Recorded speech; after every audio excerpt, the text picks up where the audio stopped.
I heard the first sound around 1 in the morning. It wasn't loud, it wasn't rushed, just a few faint rustling noises, like wind brushing lightly across the eaves. I wasn't planning to get up, but then came another sound. A knock at the door. Soft, but steady. Not the kind of knock from someone desperate for help. More like someone who didn't want to be noticed, but still wanted the door to open. I threw on my robe and headed downstairs, my heart beating harder than usual. The front door appeared in the dark, the porch light shining through the frosted glass, making everything look like a scene from an old movie. I unlocked it and turned the handle. A blast of cold air hit my face, and right at the doorstep was a large worn canvas tote.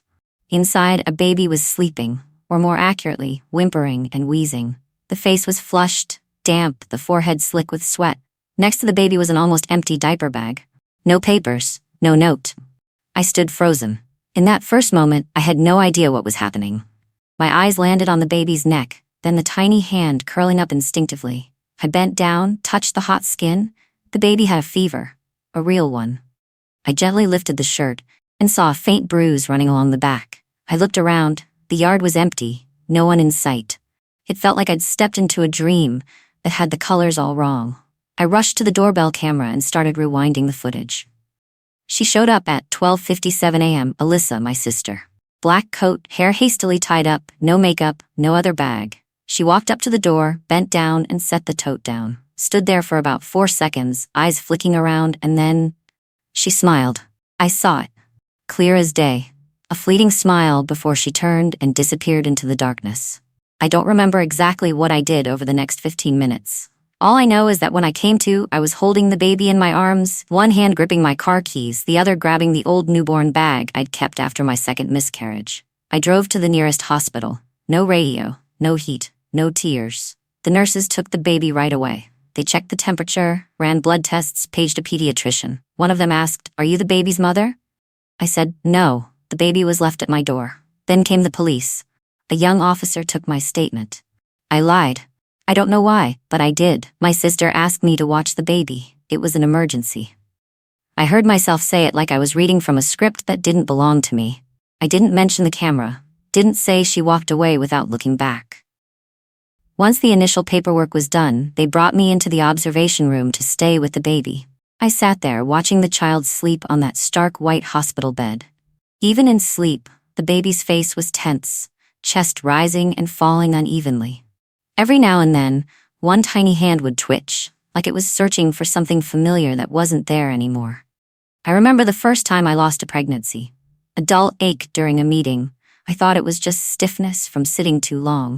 It wasn't until the blood hit the office bathroom floor that I realized nothing could be saved. The second time was quieter. The pregnancy stopped developing at 10 weeks. No more heartbeat.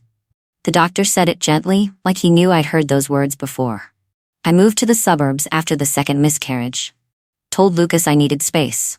Said I wanted to get away from the car horns, the city lights, and the couples holding hands outside baby stores every Saturday morning. Lucas agreed, reluctantly. He didn't fight it, but he didn't back it either. We hadn't said much to each other since the last loss. The silence between us had grown wider than the backyard. I called him from the hospital. My voice was soft but steady. Alyssa left a baby at my door. What? Lucas's voice went hoarse. She did what? She left the baby, said nothing. The baby has a fever. I brought her in. You're not planning to keep it, are you? His voice spiked, then dropped just as fast. Don't tell me you're thinking of keeping a baby someone abandoned. I said nothing. Lucas snapped. You're trying to replace what you lost with anything you can hold on to. This isn't the way, Grace. I didn't answer. I didn't need to. Because in that moment, as I looked back at the sleeping baby, I knew this wasn't about replacing anything. This was about saving someone whose own mother had already chosen to walk away. And I knew I wasn't going to give the baby up. Not tonight. Not while I could still stand on my own 2 feet. Even if it all started with an old tote and a knock at 1 in the morning. I kept the baby at home for 3 more days after the hospital. Lucas slept on the couch. We barely spoke. Every time he saw me holding the baby, his eyes dropped. Not out of anger, but helplessness. He knew there were no words that could change my mind once I decided to hold on to something. Especially when I believed it needed protecting. I started digging through everything connected to Alyssa. Old text threads, social media posts, call history, none of it gave me any clue what was really going on. Her accounts had gone inactive nearly a month ago. Her phone was still off. I called the old motel she used to stay at. The manager said Alyssa checked out 2 weeks ago, left in the middle of the night, no note. The more I looked, the more it felt off. This wasn't just someone going off the grid. This was Alyssa planning to disappear. Deliberately. On her own terms. With timing. I remembered a time she came by about 2 months ago. She looked shaken, hands trembling, asked to borrow some cash. I gave it to her without asking why. She sat in the living room for a long time, staring out at the yard, then suddenly said, "If I had a baby, and I couldn't raise it, you'd help me, right? You've always been the responsible one." I don't remember what I said. Maybe I nodded, old reflex, always trying to keep her happy. Maybe I just gave a half-hearted smile. But now, those words kept looping in my head like a warped song I couldn't turn off. Lucas snapped on the 4th day. He stood in the kitchen, pointing at the bassinet we'd set up in the dining room, his voice low and sharp. "I know you're hurting. I am too. But this isn't how you heal.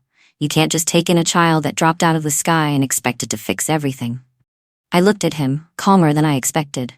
"The baby didn't fall out of the sky. She was left. There's a difference." He sat down in a chair, buried his face in his hands. His voice cracked. "You're pouring everything into this. You don't know anything about her, Grace. No name, no papers, nothing." "But she's here," I said. "She didn't choose this." After that fight, Lucas stopped talking about giving her back. But I knew, deep down, he still felt everything slipping off course. I went back to the motel where Alyssa used to stay. Asked the neighbor in the unit next to hers, an older woman, maybe in her 60s, silver hair. She looked at me closely before finally realizing who I was. "Mrs. Johnson's daughter?" the woman asked.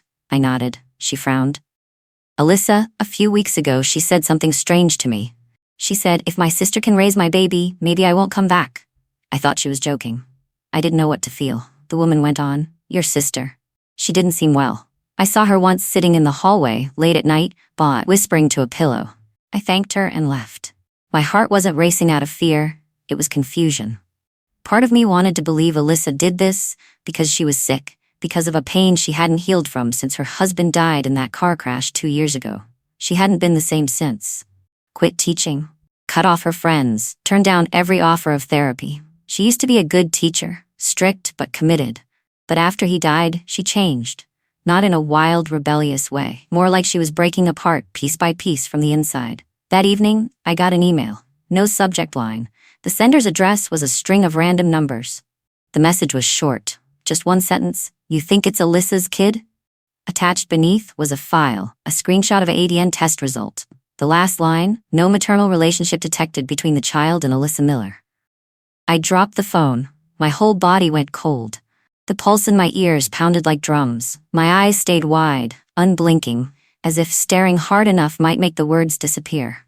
I didn't know what scared me more. The fact that Alyssa wasn't the baby's mother, or the fact that someone out there knew more about what was happening in my home than I did.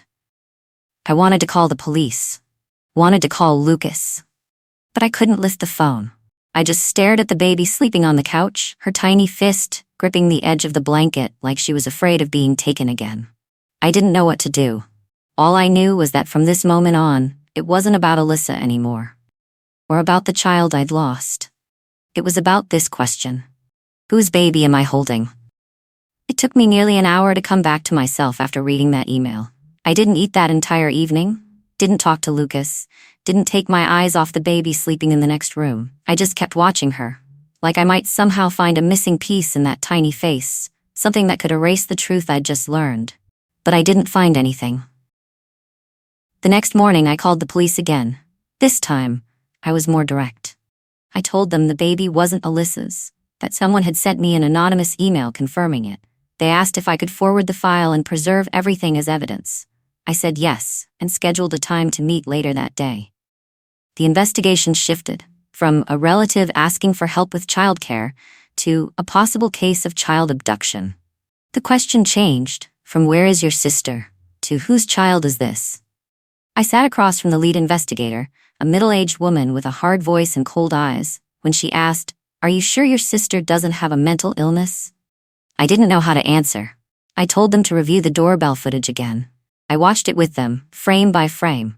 We paused on the moment Alyssa placed the tote on the porch. I thought I remembered it right, that she was trembling, that she turned back, maybe full of regret. But I was wrong. Alyssa bent down, looked at the baby for a moment. Then, clearly, her lips lifted into a faint smile. Subtle, fleeting, almost unreal. Then she turned away. Didn't look back. No hesitation. I shivered. It felt like someone had pressed a fist gently into my chest. Not hard enough to hurt, but enough to knock the air out. I started connecting the dots, things I'd missed before, or maybe just chose not to see. The times Alyssa said vague things like, "If I had a kid, you'd probably raise it better than I ever could." Or, "You still have that old bassinet, don't you?" Those weren't offhand comments. They weren't envy. They were plans. I told Lucas everything. He sat still, hands clasped, eyes fixed on the wooden floor. When I finished, he spoke slowly. "I think you should turn the baby over to the authorities. We're getting involved in something that isn't ours." I looked at him. If this baby was abandoned, given to the wrong person, and no one comes looking, who exactly am I supposed to return her to? "It's not your responsibility," he said. "Then whose is it?" I asked, not loud but firm. "Who else is here right now besides me?" Lucas sighed, got up and left the room. I didn't blame him. Uncertainty makes people want to back away. But I couldn't. The next day, I walked around Alyssa's old motel, asking more people. A young woman who lived on the floor above remembered something. She'd seen Alyssa with another woman the week before Alyssa vanished. Red hair, thin build, early 20s. Someone unfamiliar. "They didn't look like friends," the girl said. "Your sister did all the talking, the other one didn't say a word. Her eyes were swollen." I asked for more, but she couldn't remember anything else. No license plate, no name, no details. On the way home, I got a second email. Same anonymous address. This one was even shorter. No attachment. "She just did what you promised long ago, remember?"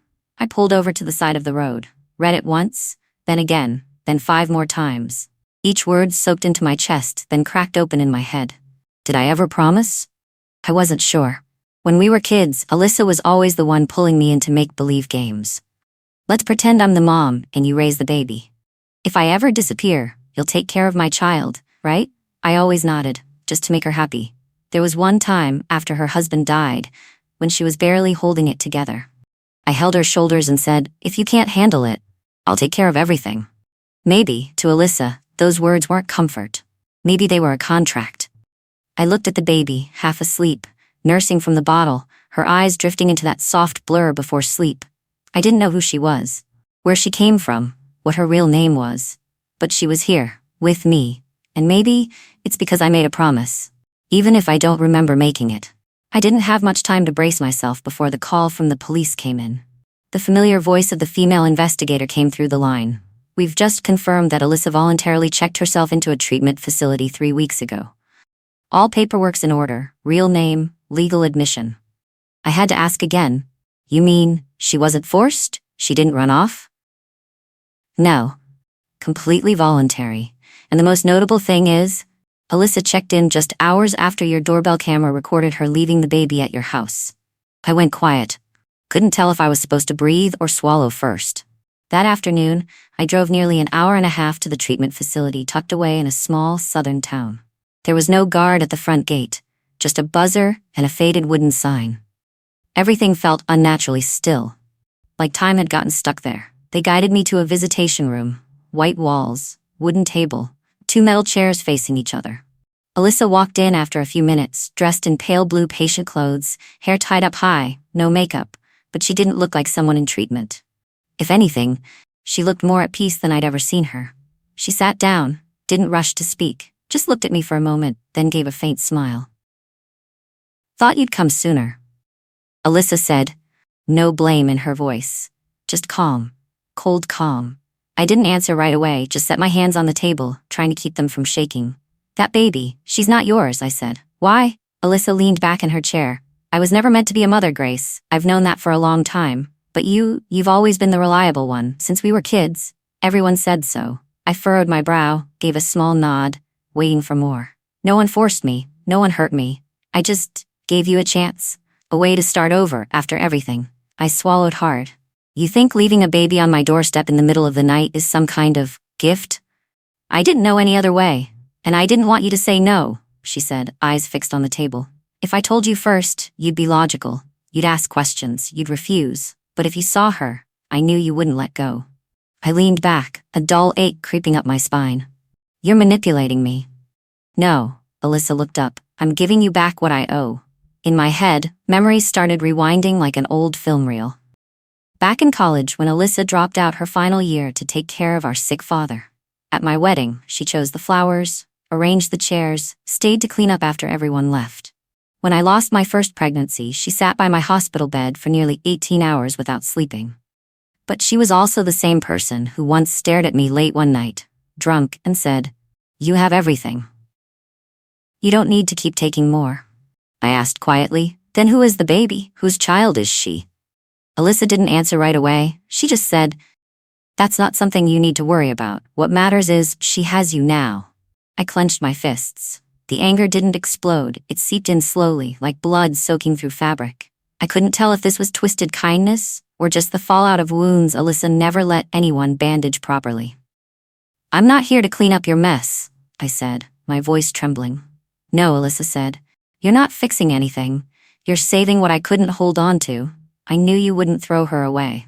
That line hit me like a punch I didn't see coming. I couldn't speak. I stood up before the emotion hit my eyes. Looked at my sister, the one who used to hold me up, the one I used to fear, and now, someone who walked away and called it a gift. By the time I reached the car, I didn't know when I had started crying. The tears made no sound, just left a salty trace at the corner of my mouth. I didn't look back, didn't glance in the rearview mirror. Because I knew Alyssa wasn't waiting for me to return. She was only waiting for me to take her gift and never give it back. Sometimes, we don't get to choose the role we play in our own story. Some people are born to be mothers. Others become mothers simply because no one else stayed. And then there are children, like Aaliyah, who only need one person strong enough not to walk away. This isn't a fairy tale. There's no tearful reunion, no perfect resolution, but there's one thing I believe. Real love doesn't need blood to begin. It just needs someone brave enough not to run. What would you do if it were you?